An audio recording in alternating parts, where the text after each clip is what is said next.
Hello दोस्तों, मैं निर्मल bike repair. तो दोस्तों सब लोग कैसे होंगे? बढ़िया होंगे। जैसे कि दोस्तों मेरे पास है ये होंडा एक्टिवा BS6। दोस्तों इसमें थोड़ी प्रॉब्लम ऐसी थी कि गाड़ी दब रही थी। ये दबने का मतलब घुटना, जब भी हम कहीं चलते हैं गाड़ी स्टार्ट कर दब रही थी। तो मैंने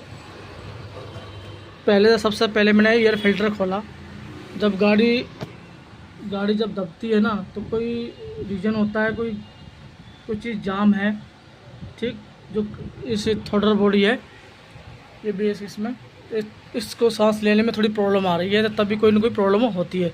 जैसे कि ये फ़िल्टर के अंदर देख रहे हो, बिल्कुल ये गीला गीला भी हो चुका है, ये देख रहे हो। अगर आपको लगे ना ऐसी प्रॉब्लम है, गीला गीला सा है, तो भाई इसका एयर फिल्टर बिल्कुल ख़त्म है, चौक हो चुका है, ठीक है। अगर सूखा होता तो ये साफ़ करके ठीक हो जाता। मैं जिस हिसाब से ये कंडीशन है, ठीक है ना, तो ये एयर फिल्टर हमें चेंज करना पड़ेगा किसी हालत में, अगर आप अपनी गाड़ी को सही रखना चाहते हो तो, ठीक। और अच्छे तरीके से यहाँ से भी देखना होगा कोई डस्ट वगैरह तो नहीं है इसके अंदर, पूरी तसल्ली से साफ़ करना होगा। ये कण होते हैं ना ये वाले, ये देखो ये धूल मिट्टी है इधर, तो ये बहुत प्रॉब्लम शुरू हो जाती है, क्योंकि ये धूल मिट्टी इसके अंदर चलेगी ना बाई चांस, तो थ्रोटल बॉडी में जाएंगे, इंजेक्टर होता है ये वाला, तो इसके अंदर भी प्रॉब्लम आ सकती है कि मिट्टी जो खींचेगी तो इसके अंदर भी प्रॉब्लम आ सकती है। तो जो मेन प्रॉब्लम थी ना, तो ये प्रॉब्लम है इसकी। अगर ये बिल्कुल क्लीन होगा ना, तो गाड़ी खुल के चलेगी और कोई प्रॉब्लम नहीं आएगी। तो गाड़ी मेरे ख्याल से अभी कितने किलोमीटर चली है? 35,723 किलोमीटर, 33। तो दोस्तों ये गाड़ी चली, गाड़ी बिल्कुल साफ़ है, पर भी लापरवाही जो होती है ना, ये होती है लापरवाही ग्राहक की। अगर ऐसी लापरवाही करोगे तो भाई कोई ना कोई और नुक्स निकल आएगा। इस चीज़ का ध्यान रखें, ठीक है ना। अच्छी तरीके से छानबीन करके। ये फ्लू पंप का है। तो दोस्तों मैंने अभी स्कैनर मंगवाने वाला यूँ आने वाला है मेरे पास, फ्लू पंप का गेज और OPD स्कैनर मैं भी खुद लेके आने वाला हूँ, तो क्योंकि इसके बगैर मेरा काम भी नहीं चलेगा। तो भाई इन चीज़ों के लिए ना ये टूल बहुत ज़रूरी है, ठीक है ना। ये टूल शॉप के अंदर होंगे ना, तो कुछ आसानी से हम काम कर पाएंगे। और इसके साथ में PDF होनी बहुत ज़रूरी है, ठीक है ना। PDF जैसे कि मैं आपको दिखा देता हूँ।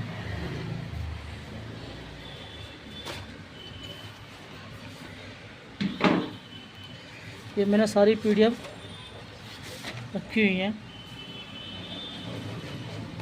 हर चीज़ की, वायरिंग की भी है मेरे पास। तो भाई कोई समस्या आती है ना, तो भाई इन चीज़ों से देख के प्रॉब्लम को सॉल्व किया जा सकता है, मगर उसके बाद खुद अपना दिमाग लगाना होता है चीज़ों के लिए, ठीक है ना। ऐसा नहीं है कि ये PDF भी सब कुछ है, कुछ अपने ही तरीके से चलना होता है।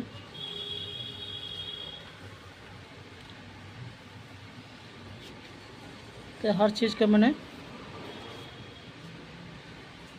मंगा रखा है मैंने। जिस भाई को चाहिए तो मुझसे भाई फ्री में ले सकता है व्हाट्सएप पे, तो और दे दूंगा मैं सारी PDF, ठीक है ना। जितने भी सेंसर के बारे में लिखा हुआ है, कौन कौन सा सेंसर है, इसका नाम है, सब सेंसरों के, ठीक है ना। तो मैं नया फ़िल्टर ले आया हूँ जेन्युइन होंडा का, ठीक है ना। तो ये पार्ट नंबर है और ये तुम्हारा MRP है 222 रुपये, ठीक है ना। तो कुछ पैसे लेस करके कम का आता है ये। तो दोस्तों जब भी ऐसी दिक्कत आए तो भाई इन चीज़ों को चेक कर लेना और इसको सही तरीके से साफ़ करके फिट कर लेना, क्योंकि इन चीज़ों से ही गाड़ी की एवरेज और पिकअप में फ़र्क पड़ता है, ठीक है ना।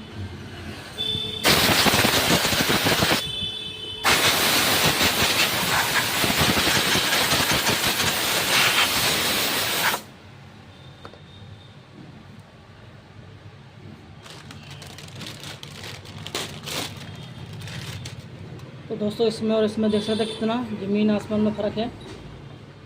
ये धूल मिट्टी से जमा हुआ है, गीला है, और ये बिल्कुल सूखा है, ठीक है ना। तो इस तरीके से नया डाल दो हर सर्विस के अंदर। जहाँ साफ़ सुथरा हो तो कोई दिक्कत नहीं है, अगर ज़्यादा गीलापन आ रहा है, जो चिपचिपा हो रहा है, तो दोस्तों फ़िल्टर ज़रूर चेंज कर देना, ठीक है ना।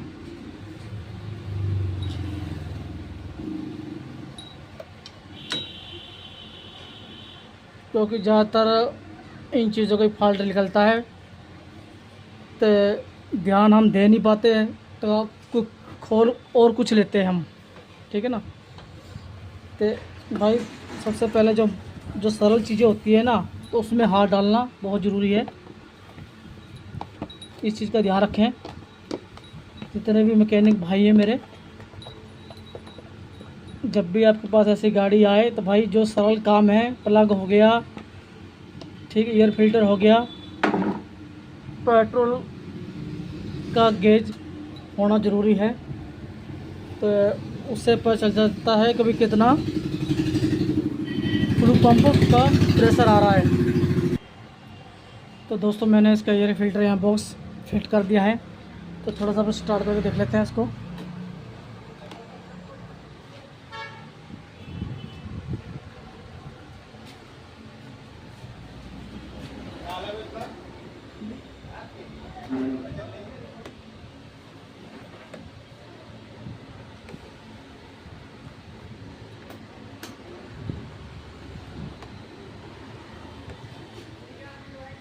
तो दोस्तों गाड़ी क्लच दबा के मैंने स्टार्ट कर दी है, ठीक है, बिल्कुल।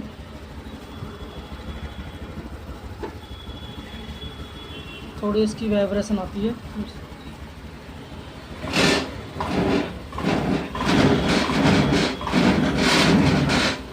तो गाड़ी की ना कुछ पावर अच्छी आ गई है क्योंकि इसका जो मेन एयर फिल्टर था ना वो चौक था, ठीक है। तो दोस्तों मैं कुछ जानकारी और दे देता हूँ इस वीडियो के माध्यम से, ठीक है ना। जितने भी मैकेनिक भाई है ना या परेशान है बहुत BS6 मॉडल में, तो भाई मैं एक चीज़ और बताता हूँ।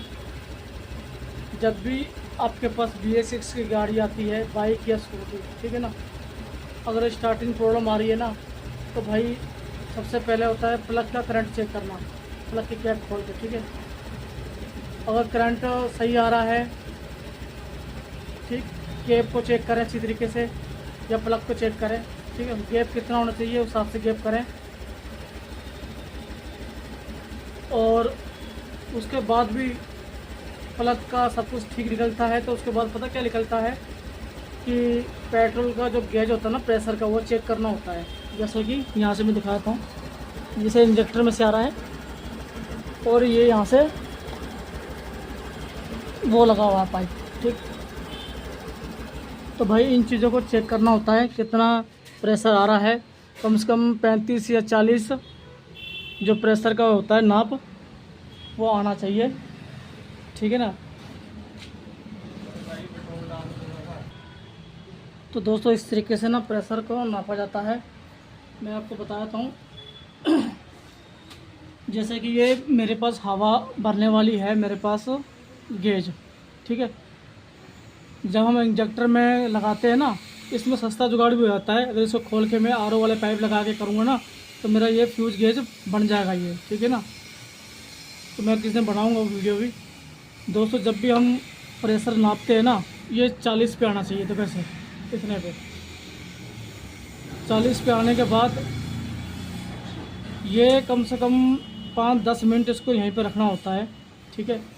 अगर ये 40 से नीचे आ गया, अगर 40 से नीचे आ गया 5-10 मिनट के अंदर, तो समझो कि आपके फ्लू पंप में प्रॉब्लम है।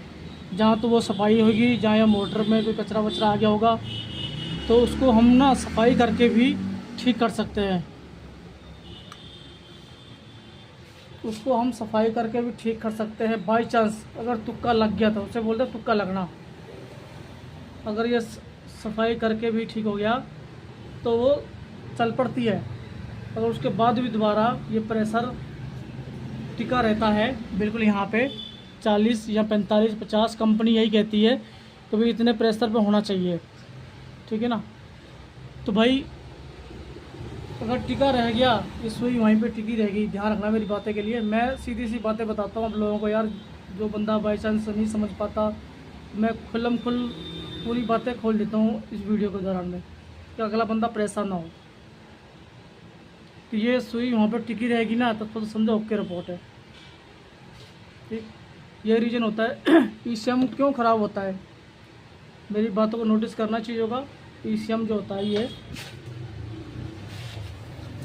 ईसीएम ये ख़राब क्यों होता है। ख़राब तब होता है जब हम मिस्त्री भाई गलती कर देते हैं। क्या, ये प्लग की जो कैप होती है ना, ये वाली प्लग की कैप हम लोकल लगा देंगे ना, यहाँ प्लग लोकल लगा देंगे, तब जाके ना इस पर लोड पड़ता है। क्योंकि जो पावर होती है ना ओरिजिनल की वो प्लग झेल लेता है।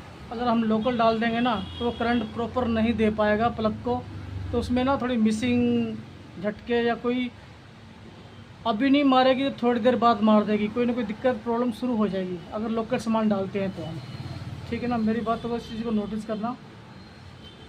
अगर लोकल सामान डालते कुछ देर चलेगी, थोड़ी देर बाद गर्म होते ही फिर पता है क्या, यहाँ से लोड पड़ेगा तो सीधा ईसीएम पर जाएगा। ठीक है ना, और ये ईसीएम पता है सारा जो कनेक्ट है, ये फ्यूज के जो होता है, यहाँ पे बैटरी होती है। ठीक है ना, उसमें सारा कुछ तारें होती हैं, यहीं से हमने ये इंजेक्टर के लिए तार जाती हैं। ठीक है, जितने टीपी सेंसर है, मैप सेंसर, तो दोस्तों इन सारी तारें यहाँ से जाती हैं। हैंडल लॉक की तारें भी यहाँ से जाती हैं, जितनी भी तारें हैं, तो इन तारों को चेक करना होता है।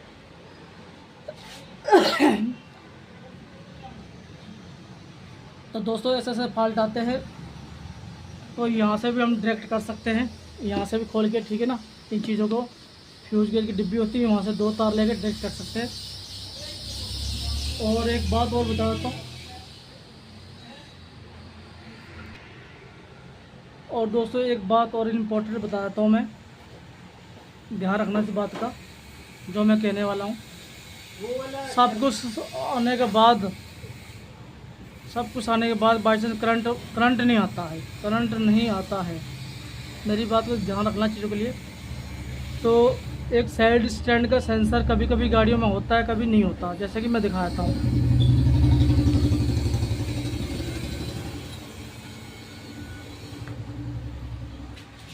जैसे कि इसमें कोई सेंसर नहीं दे रखा,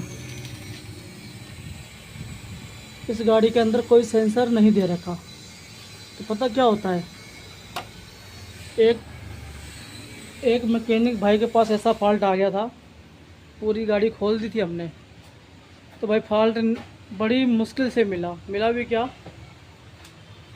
तो भाई ये जो तार होती है ना, ये वाली तार, इससे ध्यान रखना, ये सेंसर की तार वहाँ से आई होती है। ठीक है ना, साइड स्टैंड की, तो इसमें कार्बन आने के चक्कर में करंट आना बंद हो गया था बिल्कुल भी। तो ऐसी चीज़ें होती हैं भाई, इन चीज़ों का ना बहुत ध्यान देना होता है। बंदे ने मैग्नेट कोयल कैपेसिटी जो सेंसर होता है उसको भी चेक करवा लिया इलेक्ट्रिशियन पर जाके, बहुत चीज़ें चेक करवा ली हद मार के। मैं भी वहीं पे गया हुआ था, कम से कम 1-1.5 घंटा 2 घंटा हमने मून मारा गाड़ी के अंदर। ठीक, 2 मिस्त्री लगे हैं, 2 मिस्त्री 1-1.5 घंटा लगने के बाद सारा कुछ चेक करने के बाद तो यहाँ आके हमने फॉल्ट ढूंढा। धूल मट्टी से वो कार्बन आ जाता है, तो करंट आना कम हो जाता है। कभी कभी तार भी निकल जाती है वाइब्रेशन से। ठीक है ना, तो इन चीज़ों का भाई बिल्कुल ध्यान रखना, और पूरी डिटेल में देने वाला हूँ सब गाड़ियों की आस-पास से। तो दोस्तों ये जानकारी ना मैकेनिक भाई को देनी बहुत ज़रूरी है। ठीक है ना, जब भी कोई गाड़ी आए ना ऐसी स्टार्ट नहीं हो रही या करंट में दिक्कत आ रही, तो भाई स्टेप बाय स्टेप चलो आप, तो अपने आप ही अपनी मंजिल तक पहुंच जाओगे। ठीक है ना, हर फॉल्ट का कोई ना कोई समाधान होता ही है, मगर थोड़ा टाइम भी लगता है, कोई जल्दी भी होता है। देखो आप लोग समझते हो कि एक मिस्त्री पूरी गाड़ी को या ऑलराउंड मिस्त्री नहीं बन पाता। मानते नहीं मानते बात? तो उसके लिए तो भाई बहुत संघर्ष करना पड़ता है, फिर भी नहीं बन पाता। फुल मिस्त्री से बोलते हैं, कहीं ना कहीं तो अटक जाता है। ठीक है, तो मैं आपको ना एक चीज़ और बताता हूँ। बाई चांस आप चाहते हो कि BS6 मॉडल के अंदर कुछ नॉलेज आ जाए, तो भाई सरल तरीके से मैं आपको बताता हूँ। एक पेन कॉपी रखनी होगी, ठीक है ना। उसमें क्या करना होगा, सारे नक्शे बनाने होंगे हमें, सारे नक्शे जितने भी ये नक्शे बना के, जैसे कि ये एक्टिवा 5G की मैंने बना रखी है।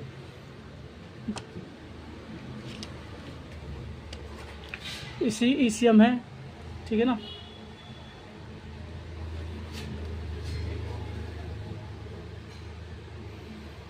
देख सकते हो।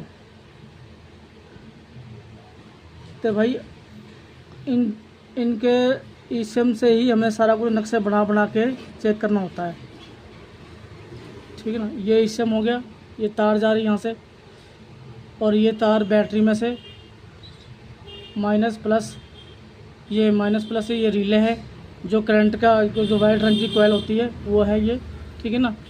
तो भाई इन चीज़ों को ना ध्यान रखना होता है। 5 पिन वाली होती है जो ये लिखा है मैंने। तो बहुत चीज़ें मैंने यहाँ पे ना एक नक्शे थोड़े बना कर रखे हुए हैं, जिससे प्रॉब्लम सॉल्व हो जाए, ठीक है ना। ये चीज़ें होती हैं। अगर आप चाहते हो कि मैं किसी का सहारा ना लूँ, मानते बात, किसी का सहारा ना लूँ, तो मैंने BS6 मॉडल के बारे में कुछ जानना चाहता हूँ, तो भाई पेन कॉपी रखो, PDF मंगाओ, प्रॉपर्टी स्कैनर मंगाओ, फ्यूज़ गेज मंगाओ, मल्टीमीटर होना चाहिए, ठीक है ना। मल्टीमीटर का भाई बहुत बड़ा रोल होता है, ठीक है ना। मल्टीमीटर से पता क्या होता है, मैं आपको दिखा देता हूँ। जैसे कि दोस्तों ये मेरे पास मल्टीमीटर है, ठीक है। बाई चांस तार की हमने सप्लाई चेक करनी हो, ध्यान रखना मेरी बातों का, तो भाई इस बजर पे लगाना होता है, इस बजर पे, ठीक है, इस बजर पे लगाना होता है। और एक तार यहाँ पे लगानी होती है ECM में, मैं दिखा देता हूँ। एक तार यहाँ पे ECM लगानी होती है, और एक तार वहाँ लगानी होती है जहाँ ECM की तार जा रही है स्टार्टिंग की, ठीक है ना। कहाँ पे जा रही है, फ्यूज गेज में। फ्यूज गेज के अंदर यहाँ पे जो होता है सारा सिस्टम बैटरी के पास। तो अगर ये बजर बच गया तो समझो कि हमारी वायर ठीक है, ठीक। ऐसे ही सेंसर के 3 फेस का होता है सेंसर, 2 फेस का भी होता है, ठीक है ना। जैसा कि ये सेंसर है, इस सेंसर को भी चेक करने के लिए ना हम मल्टीमीटर से चेक कर सकते हैं, ठीक। बैटरी को चेक करना हो तो बैटरी को भी मल्टीमीटर से चेक कर सकते हैं, 20 पॉइंट पे नाप के, इस 20 पॉइंट के नाप से, ठीक है। और ये पंप जो होता है फ्लू पंप, ये भाई देखो 2 फेस का है, इसमें नहीं, ये है 3 फेस का, 3 फेस का ही ये, 1 2 3 3 फेस का पंप का सॉकेट है, ठीक है ना। तो भाई इस सॉकेट को चेक करने के लिए भी ना एक अलग से सॉकेट आता है, मगर वो कंपनी ने निकाला नहीं है भाई। तो मैं वो भी कोई ना कोई जुगाड़ करके ना हम ECM से लेके वहाँ तक चेक कर सकते हैं कि भाई उसकी सप्लाई आ रही कि नहीं आ रही। इसमें ना बहुत प्रोसेसर है, इसमें बहुत कुछ छानबीन करनी होती है। जब भी आपके पास गाड़ी खुली हो तो भाई इस तरीके से ना छानबीन करनी होती है। ये जो ECM है ना, इस सब चीज़ को कंट्रोल करता है, ठीक है ना। ये सेल्फ की तारें हैं, ठीक है ना।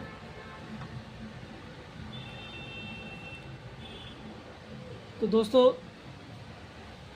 अगर मेरी इन बातों को आपको लगता है कुछ सीखने को मिल रहा है, तो भाई दोस्तों लाइक सब्सक्राइब करते रहना, ठीक है ना। देखो पहले BS4 गाड़ी आ रही थी, उसमें हर तरह के मॉडल आ रहे थे, ठीक है ना। वो भी काम हुए कि नहीं हुए। BS6 मॉडल आ रही है, ये भी आस्ते आस्ते ना सब मैकेनिक काम सीख जाएंगे, ठीक है। और सबसे बड़ा लोड पता किसके ऊपर पड़ रहा है, BS6 लेने में ग्राहक को पड़ रहा है।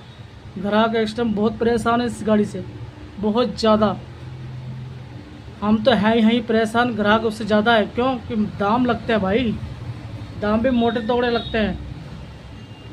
तो गांव ना ग्राहक ना सिर पकड़ के रोता है इस टाइम कि मैंने लेके ली गाड़ी। क्योंकि दिल्ली में भी यही हाल है, तो गाँवों में क्या हाल होगा।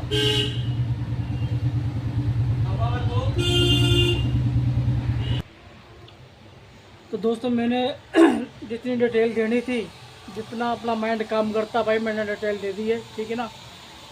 कोई बातचीत पूछनी है तो मुझे कॉल कर सकते हो, और लोगों को कॉल आ रहा है तो उनको भी जवाब दे रहा हूँ मैं, ठीक है ना। बहुत लोगों की मैंने हेल्प करता आऊँगा, ठीक है दोस्तों। तो जितने भी मैकेनिक भाई है ना, मेरी इस बातों को, इस वीडियो को ध्यान से सुनना, ठीक है ना। पूरी वीडियो देखना, तो कहीं ना कहीं आप लोगों को हेल्प जरूर मिलेगी इस वीडियो के अंदर, ठीक है। तो दोस्तों मेरी वीडियो यहाँ तक थी, लाइक सब्सक्राइब करते रहना। जय हिंद, वंदे मातरम।